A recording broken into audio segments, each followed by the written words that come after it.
अस्सलाम वालेकुम गाइस। ये हमारा चौथा लेक्चर है सीरीज़ का जो एडवांस तक जाएगा। बिगनर से लेकर एडवांस तक सारे सीख सकते हैं इससे। तो आज है हमारी ट्रेंड लाइन। तो ट्रेंड लाइन जो होती है वो बेरिश और बुलिश दोनों सिनारियों में हम देखेंगे। ये बुलिश सिनारियो है जिसमें मार्केट अप ट्रेंड में है, तो वो मार्केट मूव करती जाती है, एक ट्रेंड को फॉलो करती है, एक ट्रेंड लाइन बनाते हैं उसको फॉलो करती जाती है। और कहते हैं कि ट्रेंड लाइन जो है वही मानी जाती है जो 3 बार टेस्ट हो चुकी हो। जो 3 बार टेस्ट होती है वो ट्रेंड लाइन वैलिड होती है। उस ट्रेंड लाइन को मार्केट हर जगह रेस्पेक्ट करती है। तो हम देखते हैं कि हमारी मार्केट जो अब ट्रेंड में हमने यहाँ पे हाइपोथेटिकल एक ट्रेंड बनाई है सीखने के लिए, बिगनर्स के लिए। तो उसमें पहले हम 3 ऐसे टेस्ट देखेंगे, रीटेस्ट देखेंगे जो ट्रेंड लाइन पे आके मार्केट वहाँ से फिर बाइंग आ गई है। अच्छा, इसके पीछे लॉजिक ये होता है कि जो बायर्स पहले बाय करते हैं और फिर कोई सेल करता है, कोई टेक प्रॉफिट करता है और कोई नया सेलर आता है, तो मार्केट रिट्रेस हो जाती है। और रिट्रेस होकर वो कहाँ आती है, वो वापसी उसी ट्रेंड लाइन पे आके रिटेस्ट करती है। वहाँ से न्यू बायर्स एक्टिवेट होते हैं और मार्केट को पंप करवाते हैं। और अगर ट्रेंड लाइन कभी ब्रेक होती है, तो ब्रेक डाउन जब होता है अप ट्रेंड लाइन का, तो मार्केट फिर डाउन चली जाती है। तो फिर डाउन में मार्केट क्या होता है कि फिर एक ऐसे डाउन ट्रेंड में चली जाती है जिसमें वो एक और ट्रेंड लाइन को फॉलो करती है जिसको हम कहते हैं डाउन ट्रेंड ट्रेंड लाइन। तो वही उसी तरह ही जैसे तरह अब ट्रेंड में गई थी मार्केट, इसी तरह ही डाउन ट्रेंड में मार्केट रहती है। तो यहाँ पे ये ब्रेकआउट जो होता है, सॉरी ब्रेक डाउन हुआ है जो अप ट्रेंड ट्रेंड लाइन का, तो वहाँ पे क्या होगा कि अब यहाँ से जो सेलर्स हैं वो एक्टिवेट हो जाएंगे। वो देखेंगे कि बुलिश मार्केट में जब ट्रेंड लाइन को फॉलो करती मार्केट अप गई थी, तो अब मार्केट ने क्या किया है, उसी ट्रेंड लाइन को ब्रेक किया है। ब्रेकआउट के बाद क्या होता है, मार्केट नीचे गिरती है ब्रेक डाउन करके ट्रेंड लाइन का। उसके बाद मार्केट फिर एक बार बायर्स उसमें एक्टिवेट हो जाते हैं सपोर्ट से। सपोर्ट मतलब जो रिसेंट उसने ट्रेंड लाइन को रिटेस्ट किया होता है उसको हम सपोर्ट कहते हैं। वहाँ उसी ट्रेंड लाइन की सपोर्ट से फिर से बायर्स एक बार फिर एक्टिवेट होते हैं कि इसी ट्रेंड लाइन को फिर से कंटिन्यू किया जाए और मार्केट ऊपर जाए। लेकिन मसला ये होता है कि जब ट्रेंड लाइन ब्रेक होती है तो काफ़ी इंस्टीट्यूट, काफ़ी मार्केट मेकर्स और काफ़ी बड़े बायर्स उस वहाँ से सेलिंग स्टार्ट कर देते हैं। या वही लोग होते हैं जो उस ट्रेंड लाइन को ब्रेक करवाते हैं ताकि वो अपने टेक प्रॉफिट करते हैं। तो मार्केट को कोई सस्टेन नहीं कर सकती मार्केट, क्योंकि रिटेलर उसको सस्टेन नहीं करवा सकते मार्केट को, उसी ट्रेंड लाइन को। इसलिए वो ट्रेंड लाइन टूट जाती है। फिर वहाँ से रीटेस्ट होता है उसी हाई का, जिस ट्रेंड लाइन जहाँ पे टूटी थी उससे पहले एक हाई बना होगा। कभी कभी उसी का रीटेस्ट होता है, कभी जहाँ से मार्केट की ट्रेंड लाइन टूटी है मार्केट वहाँ तक आ जाती है और वो रीटेस्ट करती है ट्रेंड लाइन को या फिर उसी ब्रेकआउट को, ब्रेकडाउन को। तो फिर मार्केट वहाँ से जब रिटेस्ट हो जाता है और फिर मार्केट नीचे गिरती है, तो फिर सारे जो बिग बॉयज़ हैं या इंस्टीट्यूट हैं या बड़े एक्सपीरियंस ट्रेडर हैं वो सिर्फ सेलिंग का सोचते हैं। हर एक हायर लोअर हाई पर वो सोचते हैं कि इसे यहाँ से हमने इसको सेल करना है। अब हम डाउन ट्रेंड की एक ट्रेंड लाइन बनाते हैं और फिर उसमें भी देखते हैं कि किसी तरह से ट्रेंड लाइन वर्क करती है। ये सेम अप ट्रेंड की तरह ही होती है, सेम लॉजिक लगता है, जस्ट वो डाउन ट्रेंड होता है बस। और इसको कोई बड़ी बात नहीं है सीखना, ट्रेंड लाइन बनाना।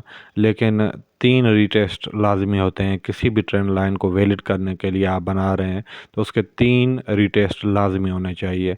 उस अगर कम हैं तो फिर एक है या दो है तो फिर वो ट्रेंड लाइन में भी जो है ना वर्क ना करे।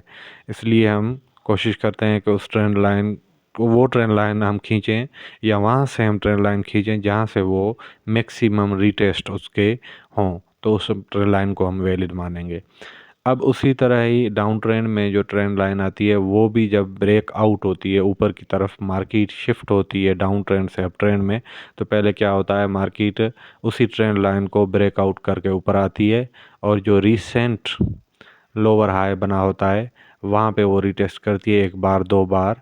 उसके बाद वो वापसी आके ट्रेंड लाइन को भी रिटेस्ट करती है और फिर मार्केट शिफ्ट हो जाती है अब ट्रेंड में और बायर्स एक्टिवेट हो जाते हैं वहाँ पे।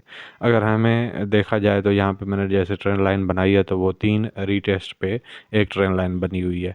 ये तो हाइपोथेटिकल है, जस्ट मैं जो है ना बना रहा हूँ, खींच रहा हूँ लाइनें, इसलिए ये सिंपल नज़र आ रही हैं, लेकिन ये हकीकत में इस तरह नहीं होती। जो मार्केट होती है उसमें बहुत ही कॉम्प्लेक्स और हर एक टाइम फ्रेम पे अलग अलग ट्रेंड लाइन बनती है। इसलिए हम कोशिश करते हैं कि ट्रेंड लाइन 1 आवर पे बनाएं, 4 आवर पे बनाएं, या फिर हम उसको 1 डे पे बनाएं, ताकि वो ट्रेंड लाइन ज़्यादा वैलिड होती है, उसको रिटेस्ट मार्केट ज़्यादा करती है, मार्केट ज़्यादा रिस्पेक्ट उसको देती है। तो अगर हम देखा जाए यहाँ पे जैसे मैंने एरो का निशान दिया है जिसमें मैंने लिखा है रीटेस्ट ऑफ ट्रेंड लाइन, तो इस रीटेस्ट को देखा जाए तो ये 3 बार इस लाइन पे आई है मार्केट, और यहाँ पे एक वो बोल सकते हैं कि एक सपोर्ट बन चुकी है। और ऊपर हमने जहाँ पे ब्रेकआउट ऑफ ट्रेंड लाइन लिखा है वहाँ पे एक रेजिस्टेंस बन चुकी है जो कंसोलिडेशन फेस तौर काम करती है। यहाँ पे ये रेजिस्टेंस बनी जहाँ से मार्केट गई और नीचे से ये सपोर्ट बनी, इसको हम कंसोलिडेशन फेस बोलते हैं, जिसमें मार्केट डिसाइड करती है कि उसको और गिरना है या ऐसे ब्रेकआउट रेजिस्टेंस का करके मार्केट और ऊपर जाएगी और मार्केट में शिफ्ट आ जाएगा। तो यही कॉम्प्लेक्स नहीं है, यही सिंपल जो है ना आइडियाज़ होते हैं, सिंपल चीज़ें होती हैं, मार्केट स्ट्रक्चर में ही मूव करती है, लेकिन हमें पता नहीं होता या हम जानते नहीं हैं। अगर हम रियल मार्केट में देखें तो एक ट्रेंड लाइन हम अप ट्रेंड की बनाते हैं, और ट्रेंड लाइन कंफर्म तब होती है जब वो 3 बार रिटेस्ट हो चुकी हो। तो अगर 3 बार रिटेस्ट होने वाली ट्रेंड लाइन एक मजबूत ट्रेंड लाइन होती है जो काफ़ी टाइम चलती है। और मैंने ये 15 मिनट का टाइम फ्रेम उठाया है जो एक मीडियम टाइम फ्रेम है। 1 मिनट और 3 मिनट और 5 मिनट पे ज़्यादा ट्रेंड लाइनें बन जाती है यहाँ पे, और उनके काफ़ी ब्रेकआउट नज़र आते हैं, लेकिन 15 मिनट पे जो है ना वो एक बेसिक है जिससे आपको जो है ना पता चलता है कि ट्रेंड किस तरफ जा रहा है। 15 मिनट पे अगर ट्रेंड लाइन टूट जाती है तो मार्केट ख़ुद ब खुद डाउन ट्रेंड में चली जाती है। देखें अगर यहाँ पे मैंने जूम कर आपको दिखाया है कि यहाँ पे 3 ऐसे रीटेस्ट थे जो ट्रेंड लाइन पे लगे हुए हैं। उसके बाद देखा जाए तो इस ट्रेंड लाइन को काफ़ी सपोर्ट मिली है, रिस्पेक्ट मिली है, इसके नीचे मार्केट नहीं गई। आखिर में मार्केट फिर इसे रिटेस्ट किया है काफ़ी देर के बाद, और उसके बाद आखिरी रिटेस्ट के बाद मार्केट ने इसका ब्रेकआउट किया है, और वो भी बिग रेड कैंडल्स के साथ। तो यहाँ पे असल में कंसोलिडेशन हो चुकी थी, ऊपर मार्केट नहीं जा रही थी, हायर हाइज नहीं बन रहे थे, कंसोलिडेशन हो चुकी थी। उसके बाद मार्केट ने इसका ब्रेकआउट किया। जब ब्रेक डाउन हुआ ट्रेंड लाइन का तो फिर एक और ट्रेंड लाइन बन गई, मतलब ब्रेक डाउन के बाद मार्केट फिर डाउन ट्रेंड में चली गई, और फिर एक हमने और एक बनाई है ट्रेंड लाइन जो आप देख सकते हैं। इसके भी रीटेस्ट 3 रीटेस्ट पहले हैं जो इस ट्रेंड लाइन को कंफर्म करते हैं। पहला ये, और दूसरा उसके पास जहाँ से ब्रेकआउट हुआ था, और तीसरा लास्ट में। उसके बाद 2 बार और भी मार्केट ने आकर उसको रिटेस्ट किया और मार्केट फॉल हो चुकी थी वहाँ से। और आखिर में जब ये ब्रेकआउट हुआ है ट्रेंड लाइन का, ये हो सकता है फेक आउट हो और उसके बाद मार्केट फिर नीचे गिर जाए। तो असल में यहाँ पे 2 सिनेरियो हो सकते हैं, या तो मार्केट इसको रिटेस्ट करके ब्रेकआउट कंफर्म करके मार्केट ऊपर चली जाएगी, वरना ये ब्रेक डाउन करके इसका फिर मार्केट रिटेस्ट करके फिर एक बार नीचे गिर जाएगी।